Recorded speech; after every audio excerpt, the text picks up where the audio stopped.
Welcome to Radical Personal Finance. I have been working over the last week to record a podcast on, among other things, bank failures, SVB, Credit Suisse, inflation, Fed, etc.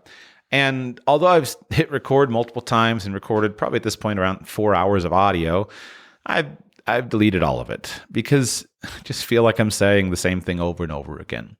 So here's your short and sweet podcast. Number one, I have shared with you in the archives of Radical Personal Finance everything I know of to protect yourself and to be prepared to win when times are going well and to be prepared to be protected when times are going poorly. As far as I can tell, the principles that I have espoused, primarily maintaining an income by being a leader in your field, focusing on being at the top of your career, because those who maintain an income through any financial crisis are always just fine.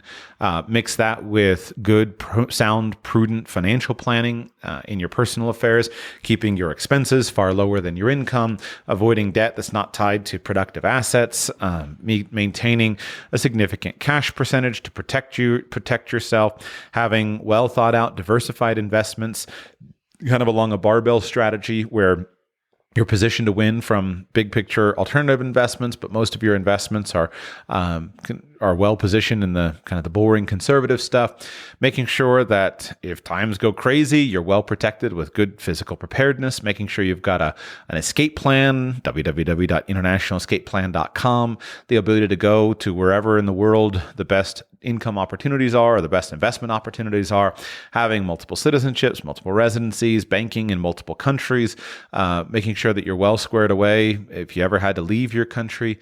As far as I can tell, I don't have anything new to say on the subject. Combine that with the general fact that I expect, primarily from the arguments from the great George Friedman book called The Storm Before the Calm, I expect the 2020s and possibly the 2030s in the United States of America to be quite tumultuous, but ultimately, at the end of the day, just fine. I expect the country to be just fine while going through great chaos. And the chaos is on a social level, the chaos is on an economic level, but you could insulate yourself from a lot of that stuff and live well. And so I expect in the long run that the United States of America is going to be just fine. And it's a big part of my future plans, while also the fact that I'm not banking on the country. I want to be prepared. I don't have anything more interesting to say on the economic gyrations than now. I think most of it is minor stuff. I expect mass inflation over the coming years, mass inflation of 5 to 15% per year.